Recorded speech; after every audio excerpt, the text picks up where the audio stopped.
Hello friends, welcome to DK study point. मैं DK Deepak. दोस्तों, फिर से आपकी अगली क्लास लेकर मैं हाजिर हूं आप लोगों के समक्ष। दोस्तों, आप लोग सबसे पहले वीडियो को ज़्यादा से ज़्यादा शेयर करें दोस्तों, और चैनल पर नए हो तो चैनल को तुरंत सब्सक्राइब करिए। ठीक है दोस्तों। फिर मैं आप लोग देखिए करते क्या है कि चैनल को सब्सक्राइब नहीं करते हैं, तो आप लोग चैनल को सब्सक्राइब करिए। ठीक है। तो दोस्तों, आप लोगों से अनुरोध है कि आप लोग जो मैं पढ़ा रहा हूँ तो इन सभी वीडियो को आप लोगों को ध्यान से समझना है, और प्लस चाहे जो एग्ज़ाम हो ये सभी हर पेपर में आपकी सवालें पूछे जाने वाले प्रश्न हैं। ठीक है दोस्तों, चलिए वीडियो पर ज़्यादा लेट ना करते हुए आगे बताते हैं। दोस्तों, आज मैं जो बताऊँगा यह शायद आपको यूट्यूब पर ना ही मिले, कहीं नहीं मिलने वाला है। ठीक है। तो यूट्यूब पर पहली बार है इसे, तो ध्यान दीजिएगा। जैसे गुणनखंडों की संख्या हमने इससे पहले वीडियो में जो बताया गुणनखंडों की संख्या, उसे आप लोग जरूर देखिएगा, फिर इस पर आएंगे तो आपको ज़्यादा समझ में आएगा। अन्यथा यह आप अगर उसे नहीं देखें तो इस वीडियो को मत देखिएगा, हाथ जोड़कर अनुरोध है। ठीक है दोस्तों, चलिए देखिए 60। हम मान लेते हैं किसी संख्या का गुणनखंड, हमने बताया टोटल नंबर ऑफ फैक्टर कैसे निकालते हैं। तो देखिए हमने जैसे 60 का लिखा, तो 60 को हम लिख सकते हैं 2 की पावर 2 गुणित 3 गुणित 5, या लिख सकते हैं कि नहीं दोस्तों? आराम से लिख सकते हैं, क्योंकि 60 को हम इस तरीके से कर सकते हैं। 2 से काटेंगे तो यहाँ पर 30 हो जाएगा, 2 से इसे मल्टीप्लाई करेंगे तो 15 आ जाएगा, इसे भी 2 से तो जाएगा नहीं, इसमें 3 से जाएगा, 3 पचे 15 हो जाएगा, 5 एकम 5 हो जाएगा। ठीक है। तो इसको हम लिख सकते हैं 2 की पावर 2, और यहाँ 3 है, 3 की पावर 1, और यहाँ पर 5 की पावर 1, यह लिख सकते हैं। अर्थात अभाज्य, मतलब अभाज्य फैक्टर के रूप में हमने इसे क्या कर लिया, तोड़ दिया है। ठीक है दोस्तों, अभाज्य फैक्टर के रूप में हम इसे तोड़ दिए। ठीक है, अभाज्य गुणनखंड कर दिए। अब हमको इसमें निकालना क्या है, टोटल नंबर ऑफ फैक्टर, अर्थात सभी गुणनखंड की संख्या, खंडों की संख्या। सभी गुणनखंडों की संख्या क्या होता है, हम इसे टोटल नंबर ऑफ फैक्टर कहते हैं। टोटल नंबर ऑफ फैक्टर हमने क्या बताया था, टोटल नंबर ऑफ फैक्टर निकालने के लिए हम क्या करते हैं, अर्थात भाजक बताए थे, और क्या बताए थे, गुणनखंड बताए थे। तो 60 के ऐसे कितने गुणनखंड हैं जो कि 60 तक में कितने गुणनखंड होंगे, तो वह हमें निकालने के लिए क्या करना पड़ेगा। सबसे पहले 60 तो 1 से कटेगा, 1 के बाद किससे कटता है, 2 से कटेगा, 2 के बाद 3 से कटेगा, 3 के पहाड़े में 60 आता है, उसके बाद 4 के पहाड़े में 60 आता है, फिर 5 के पहाड़े में 60 आता है, और किसके पहाड़े में आता है, 6 के पहाड़े में आएगा, 10 के पहाड़े में आएगा। इससे पहले 8 9 10 नहीं, वो 8 9 में नहीं आएगा, 7 8 9 में नहीं आएगा, 10 में आएगा, 10 के बाद 12 में आता है, 12 के बाद 15 में आएगा, 15 के बाद 20 में आएगा, 20 के बाद आपके किसके में आएगा, 20 के बाद आएगा आपके 30 में आएगा। ठीक है। 30 के बाद सीधे किस में आएगा, 60 में। 1 2 3 4 5 6 7 8 9 10 11 12, कुल कितने इसमें फैक्टर हो जाएंगे, 12। टोटल नंबर ऑफ फैक्टर अभी सभी गुणनखंडों की संख्या क्या हो जाएगी, 12 हो जाएगी। अभी इसी में यह पूछा जा रहा है, फिर आपसे योग पूछ लेगा, गुणनफल पूछ लेगा, यह सभी पूछ सकता है। इसमें से विषम कितने हैं, सम कितने हैं, यह भी पूछ सकता है आप लोगों से। तो यह सभी सवालें आप लोग तैयार करिए। ठीक है दोस्तों। तो जो कि अब देखिए यही ट्रिक बताने जा रहा हूँ, चूँकि इसके टोटल नंबर ऑफ फैक्टर क्या है, आ गए 12 आ गए, लेकिन हमें निकालना क्या है। तो देखिए यहाँ पर जैसे हमें दिया गया 2 की पावर 3, 2 की पावर 2 दिया गया, तो हम 2 की पावर 2 को क्या लिख सकते हैं, 2 की पावर 2 को लिख सकते हैं 2 की पावर 1 में बढ़ा देंगे, तो 2 की पावर, जो कि 2 की पावर 2 है, तो इसे हम 3 लिखेंगे, इसकी पावर में 1 1 जोड़ देंगे, तो वही हमारा टोटल नंबर ऑफ फैक्टर होता है। देखिए 2 की पावर में 1 जोड़ दिए, 3 हो गया। फिर यहाँ पर क्या कर देंगे दोस्तों, गुणित का चिन्ह है, गुणित, और यहाँ पर 3 है, 3 की पावर 1 है, तो इसमें क्या करेंगे, 1 बढ़ा देंगे, 2 हो जाएगा। यहाँ पर 5 है, 5 की पावर 1 है, तो इसमें क्या करेंगे, 2 बढ़ा देंगे, बस हो गया 1। अर्थात सब की पावर में 1 1 प्लस 1 कर देना है, यहाँ भी +1 यहाँ भी +1, वही मल्टीप्लाई कर देंगे, हमारा आंसर आ जाएगा। देखिए 3 दूनी 6 दूनी 12 आ गया ना, 12। टोटल नंबर ऑफ फैक्टर क्या हो जाएगा, total number of factor TNF। TNF क्या करते हैं, टोटल नंबर ऑफ फैक्टर, अर्थात लिख भी देते हैं total number of factor TNF।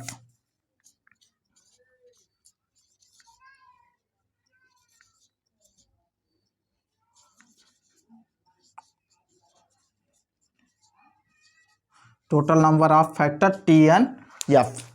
ठीक है दोस्तों, अगर आपको यह समझ में आ गया तो देखिए यहाँ पर हमने ये कॉन्सेप्ट है इसका। जैसे देखिए इसके टोटल नंबर ऑफ फैक्टर क्या हो जाएंगे, 1 हो जाएगा, 2 हो जाएगा, 3 हो जाएगा, 4 हो जाएगा, 5। देखिए 1 के पहाड़े में 60 आएगा, 2 के पहाड़े में आएगा, 3 के पहाड़े में, 4 के पहाड़े में 5, 6, 10, 12, 15, 20, 30 और 60, और किसी के पहाड़े में 60 नहीं आने वाला। ठीक है, तो यह हो जाएंगे इसके टोटल नंबर ऑफ फैक्टर। कुल टोटल नंबर ऑफ फैक्टर कितने हो गए, 12 हो गए। अब इसी में आपसे पूछ लिया जाएगा, क्या पूछ लिया जाएगा दोस्तों, अब इसी में आपसे पूछ लिया जाएगा सम, अर्थात सम भी पूछ लिया जाएगा, विषम। तो चलिए हम विषम की बात करते हैं। विषम ऑर्डर मतलब कि टोटल विषम, तो ऑड लिखते हैं, odd number of factor, number of factor. ठीक, तो हम इसे अर्थात विषम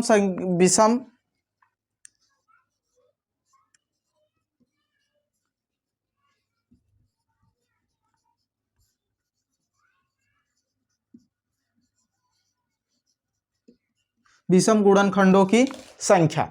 अब हम विषम गुणनखंडों की संख्या इसमें कैसे निकालेंगे जी, कितने इसमें विषम गुणनखंड आपको दिख रहे हैं। देखिए 1 दिख रहा है, 2 दिख रहा है, 3 दिख रहा है, और इसके बाद 4 है, अर्थात 4 के सिवा और कोई विषम गुणनखंड इसमें दिख रहा है। देखिए एक तो 1 हो गया, 2 हो गया, 3 हो गया, और इसके बाद कौन सा है, ये 4 हो जाएंगे। चारों विषम है, तो 4 विषम हो जाएंगे, तो हम डायरेक्ट यहाँ पर लिख के आ सकते हैं 4। कितने विषम संख्याएं हैं, अर्थात किसने 60 के कितने विषम फैक्टर हैं, 4 फैक्टर हैं। ठीक है, यह किसका है, 60 वाली संख्या का है। ठीक है, अच्छा अब इसे ट्रिक से कैसे निकालेंगे, सेम वही ट्रिक फॉलो करना है और कुछ नहीं। इसमें क्या करना है, मतलब इसको हम क्या करते हैं, 60 में ये दो सम वाली संख्या का नहीं लेते हैं, सम वाली संख्या छोड़ देते हैं। उसके बाद जो भी विषम संख्या है उसमें हम एक एक बढ़ा के हल करते हैं। जैसे 3 की पावर 1 है तो 1 और जोड़ देते हैं, 1 हो जाएगा, गुणित है। 5 की पावर 1 है तो 1 + 1 अर्थात क्या लिख सकते, 2 × 2 अर्थात क्या आ जाएगा हमारा, 4 आ जाएगा। अर्थात ऑड नंबर ऑफ फैक्टर क्या हो जाएंगे, 4 हो जाएंगे। इसमें सम निकालना है, तो सम क्या करिए, इसमें से इसको माइनस कर दीजिए, टोटल मतलब सभी गुणनखंड में से 4 माइनस कर देंगे, क्या बच जाएगा, सम बच जाएगा, सम बच जाएगा ना दोस्तों। तो उसी तरीके से आपको करना क्या है, देखिए हम चाहे माइनस करके निकाल देंगे तो यहाँ पर कितना आ जाएगा, 8 आ जाएगा। 8 क्या हो जाएगा, even number of factor, even number of factor आ जाएगा, 8 इवन नंबर ऑफ फैक्टर। लेकिन हमें निकालना है, अगर हम सम का इवन का भी निकालें, अर्थात सम संख्या, इसमें कितनी सम संख्या है, 1 हो जाएगी, 2 हो जाएगी, 3 हो जाएगी, 4, 5, 6, 6 हो जाएगी, 6, 7 और 8 हो जाएगी। ठीक है, तो 8 आया है, इवन नंबर ऑफ फैक्टर कितना आ गया, 8 आ गया। ठीक है, तो इसका भी निकालने का तरीका, अर्थात इवन नंबर ऑफ फैक्टर हम यहाँ पर निकाल दे रहे हैं, इवन नंबर ऑफ फैक्टर। देखिए इवन क्या कहते हैं हम, EVEN, इवन नंबर, और सॉरी शॉर्ट में लिखते हैं even number of factor, even number of factor. Even number of factor को निकालने के लिए हम क्या करते हैं, जो यह सम वाला रहता है ना, इसकी घात सिर्फ सेम लिखते हैं। इसकी घात क्या लिखते हैं दोस्तों, सेम लिखते हैं। इसकी पावर सेम लिखते हैं, अर्थात 2 है तो 2 ही हमने लिख लिया, 2 की पावर 2 था तो 2 ही हमने लिखा। और जो भी अन्य अर्थात सम के अलावा जो भी घात बचेगी उसमें हम एक एक ऐड कर देंगे। यहाँ पर कितना है, 2 है तो 2, सॉरी 3 के पावर 1 है तो 1 में 1 और ऐड करिए तो कितना हो जाएगा, 2 हो जाएगा। यहाँ पर देखिए गुणित 5 है, 5 की पावर क्या है, 1 है, जो कि विषम में है, तो इसको अभी हम एक जोड़ देते हैं, यहाँ पर 2 कर देते हैं।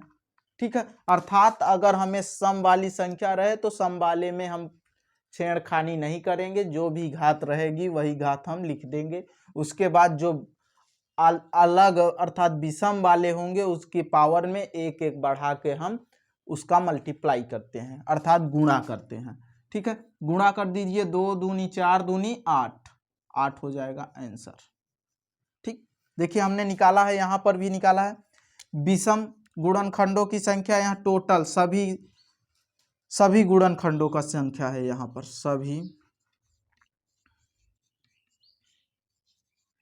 खंडों की संख्या, यहाँ पर सभी गुणनखंडों की संख्या है, यहाँ पर विषम गुणनखंडों की संख्या है, यहाँ सम गुणनखंडों की संख्या है।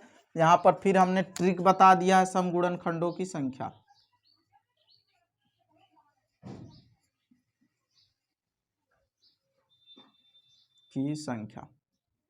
ठीक है दोस्तों, आप लोग अपन निकाल लेंगे। ठीक है, तो यह कॉन्सेप्ट है, इसे आप एक बार उतार लीजिए, उसके बाद मैं आगे बढ़ाता हूं और इसी पर सवाल लिया जाए दोस्तों।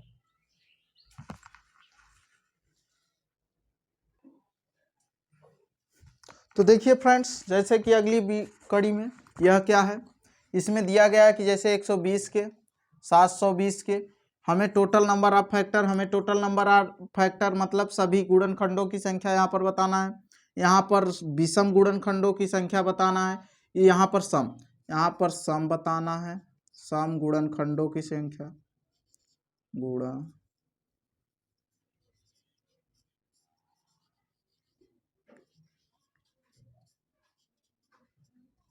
यहाँ पर सम बताना है, यहाँ पर विषम बताना है, विषम गुणनखंडों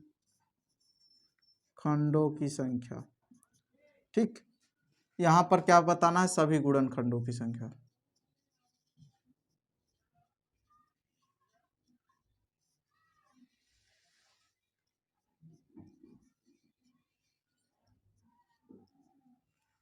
ठीक है दोस्तों, और यहाँ पर हो जाएगा ये वही चीज यहाँ पर है। ठीक है दोस्तों, तो अब देखिए यहाँ पर सेम वही रहेगा। ठीक, तो अब आप लोगों को करना क्या है दोस्तों, जैसे यहाँ पर दिया गया है तो 120 को आप क्या लिख सकते हैं, पहले 120 का आप आराम से खंड कर लीजिएगा। 120 को आराम से खंड करने के बाद आप क्या कर सकते हैं, इसे हल कर सकते हैं। 120 का खंड क्या हो जाएगा दोस्तों, 2 से काटेंगे, 2 छंगा 12, 2 जीरो में 0, 2 से फिर काटेंगे तो यहाँ पर 30 हो जाएगा, फिर काटेंगे 15 हो जाएगा, 3 से काट 4, यहाँ पर 1। ठीक है, यह हो गए। अब इसे करना क्या है, देखिए इन सभी में हम क्या कर सकते हैं, अर्थात 120 को हम क्या लिख सकते हैं, 2 की पावर 1 2 3, अर्थात 2 की पावर 3 हो जाएगा। यहाँ पर 3 है, 3 की पावर क्या लिख देंगे, 1 लिख दें। यहाँ 5 है तो 5 की पावर क्या लिख देंगे, 1 लिख देंगे। ठीक है, अब अगला में, अब इसमें यह कर लिए हमने, अब इसको हम यह भी अभाज्य में तोड़ लिए। अब इसको करना क्या, टोटल नंबर ऑफ फैक्टर निकालना है। टोटल नंबर ऑफ फैक्टर निकालने के लिए हमने क्या बताया कि सब की पावर में एक एक बढ़ा के हमें क्या करना है, गुणा करना है बस। तो इसमें 3 है, 3 की पावर 1 बढ़ाएंगे तो क्या हो जाएगा, 4 हो जाएगा। यहाँ 3 की पावर, यहाँ पर 2 की पावर 3 था, 3 में 1 बढ़ा दिए 4 हो जाएगा। यहाँ पर 3 की पावर 1 है तो यहाँ पर 1 में बढ़ाएंगे तो 2 हो जाएगा, गुणित यहाँ पर 5 की पावर 1 है तो क्या बढ़ाएंगे, तो यहाँ पर एक में 1 बढ़ाएंगे तो क्या हो जाएगा दोस्तों, 2 हो जाएगा। सबका गुणा कर दीजिए बस, 4 दूनी 8 दूनी 16। टोटल फैक्टर अर्थात सभी गुणनखंड इसमें कितने होंगे, 120 होंगे, 16 हो जाएंगे। कितने गुणनखंड, 120 में कुल कितने गुणनखंड होंगे, सभी गुणनखंडों की संख्या 16 हो जाएगी। ठीक है दोस्तों, अच्छा अब यहाँ पर विषम गुणनखंडों की बात किया जाए तो इसमें कुल टोटल कितने विषम गुणनखंड होंगे दोस्तों, तो अगर विषम गुणनखंड की बात किया जाए तो हम क्या कर किए थे, सम वाला छोड़ दिए थे और विषम वाले में एक एक घात बढ़ा के ऐड गुणा कर दिए थे बस। तो 3 की पावर 1 है तो इसमें 2 हो जाएगा, और इसमें भी 5 की पावर 1 है तो 1 बढ़ाएंगे तो 2 हो जाएगा, अर्थात टोटल विषम में कितने आ जाएंगे, 4 आ जाएंगे। ठीक है, अर्थात विषम गुणनखंडों की संख्या 4 हो जाएगा। अच्छा, अगर हमें सम निकालना है तो टोटल में से हम क्या करेंगे, विषम माइनस कर देंगे तो हमें सम आ जाएगा टोटल में से, अर्थात 16 में से 4 गई कितना आएगा, 12 क्या आएगा, 12 हमारा सम हो जाएगा, सम गुणनखंडों की संख्या हो जाएगा, सम गुणनखंडों की संख्या हो जाएगा। चलिए हम उसी को मान लीजिए, हम यहाँ पर हम यह दोनों दिया है निकाल सकते हैं, अगर नहीं दिया है तो डायरेक्ट भी निकाल सकते हो आप लोग। क्या करना है कि सम में क्या करना है, सम में घात नहीं बढ़ानी, सम की पावर में एक नहीं बढ़ाना, सेम वही घात हम लिख देंगे बस। गुणित जो विषम है उसमें से एक घात बढ़ा के, तो इसकी एक है तो दो हो जाएगी, और फिर इसकी क्या है, इसकी एक है तो दो हो जाएगी, तीन दूनी चार, तीन दूनी छह, दूनी 12 हो जाएगा, 12 हो जाएगा। देख लीजिए यहाँ पर भी आया था, अर्थात सम गुणनखंडों की संख्या क्या हो जाएगी दोस्तों, 12 हो जाएगी। इसी तरीके से इसमें आते हैं दोस्तों, बहुत अच्छी सी बात है। अब देखिए 720 का भी आप कुछ नहीं करेंगे, सबसे बेस्ट तरीका है मल्टीप्लाई, अर्थात अभाज्य गुणनखंड कर लीजिए। ठीक है दोस्तों, मल्टीप्लाई नहीं, सॉरी गलत बोल दिए ना। दो से काटेंगे तो दो तिया छः हो जाएगा, दो छंग 12, दो जीरा में 0 हो जाएगा, दो एकम दो, दो अठे 16, दो जीरा में 0। जिसको यह नहीं आता है फिर मेरी गुणनखंड की वीडियो है, उसमें आप देख लीजिएगा फैक्टर कैसे निकालते हैं। फिर दो से काटते हैं तो दो 9 18, दो जीरा में 0 हो जाएगा। ठीक, इसको काटेंगे तो यहाँ पर आ जाएगा 45। अब यह 3 से कटेगा, 3 से काटिए तो यहाँ पर आएगा क्या, 15 आएगा। फिर 3 से काटेंगे तो क्या आ जाएगा, 5 आ जाएगा, 5 से ही कटता है। तो अर्थात हम इसे लिख सकते हैं 1 2 3, अर्थात 2 की पावर लिख सकते हैं 4, 2 की पावर 4। यहाँ पर 3 की पावर क्या लिखेंगे, 3 की पावर 2, और यहाँ पर 5 की पावर क्या लिखेंगे, 1। इतना कर लेंगे दोस्तों। जब इतना कर लेंगे दोस्तों तो इसके आगे करना क्या है, बस आप लोगों को टोटल नंबर ऑफ फैक्टर बताना है, अर्थात सभी गुणनखंडों की संख्या बताना है। सबकी पावर में एक एक बढ़ा के हम गुणा करते हैं, वह हमारा आंसर हो जाएगा। 4 में एक बढ़ाएंगे तो 5 हो जाएगा, गुणित 3 में एक बढ़ाएं, 3 की पावर में दो है तो 2 में एक बढ़ाएंगे 3 हो जाएगा। यहाँ पर 5 की पावर 1 है, इसमें एक बढ़ाएंगे तो क्या हो जाएगा, 2 हो जाएगा। बस सबका मल्टीप्लाई कर दीजिए, 5 तिया 15 दूना, 5 तिया 15 दूना 30। गुणनखंडों, सभी गुणनखंडों की संख्या क्या हो जाएगी, 30। अर्थात 720 तक के कुल कितने 720 में कुल कितने गुणनखंड होंगे, कुल गुणनखंडों की संख्या 30 होगी। ठीक है दोस्तों। अब यहाँ पर ऑड नंबर ऑफ फैक्टर की बात करते हैं, तो इसमें विषम गुणनखंडों की संख्या बताना है तो हम सम वाला क्या करते हैं, छोड़ देते हैं, सम वाले को क्या करेंगे, छोड़ देंगे। जब सम वाले को छोड़ देंगे तो इसमें जो विषम है उसकी पावर में एक बढ़ा के तो 3 हो जाएगा, और यहाँ पर 5 है, 5 की पावर 1 है तो इसमें एक बढ़ाएंगे तो क्या हो जाएगा, 2 हो जाएगा। बस गुणा कर दीजिए, 3 दूनी 6 हो जाएगा, इतना हो जाएगा। अब इसमें इवन की बात किया जाए, अर्थात सम की बात किया जाए, सम में क्या रहता है, सम वाले में जो घात रहती है सेम वही लिखी जाती है, उसमें हम चेंजिंग नहीं करते हैं, जो कि सम के पावर में जो रहेगा। तो सम के पावर अर्थात 2 के पावर 4 है, 2 एक सम संख्या के रूप में है तो यहाँ पर 4 आ जाए, और बकिया सब जो विषम संख्याएं रहेंगी उसकी पावर में एक एक बढ़ा देंगे बस। तो यहाँ पर देखिए 2 है, 2 के पावर में 3 हो जाएगा, और यहाँ पर 5 है, 5 की पावर में 1 है तो यहाँ पर 2 हो जाएगा। बस 4 तिहाई 12, डबल हो गया, 4 तिहाई 12, 2 12 दूना 24 हो जाएगा, 24 हो जाएगा। वैसे भी आप निकाल सकते हैं, 30 में 6 घटा देते तो इवन आ जाता हमारा। ठीक है, आई होप आप लोग समझे होंगे दोस्तों। वीडियो अगर अच्छी लगी हो तो वीडियो को ज़्यादा से ज़्यादा शेयर करिएगा दोस्तों, और आप लोग ज़्यादातर सवालों को हल करिएगा। जैसे मान लीजिए 60 का हमने तो बता दिया था, यहाँ पर 24 का निकालिएगा, 360 का निकालिएगा दोस्तों, और 450 का निकालिएगा दोस्तों। इसी तरीके से जितना आप निकाल सके उतना निकालिएगा दोस्तों, जितनी भी संख्याओं को आप निकाल सकते हैं निकाल लीजिएगा, क्योंकि यह सभी सवालें दोस्तों पूछी गई हैं ग्रुप डी और एनटीपीसी के और सीजीएल में ज़्यादातर ये सभी सवालें पूछी गई हैं। तो आई होप आप लोग समझ रहे होंगे दोस्तों। जय हिंद दोस्तों।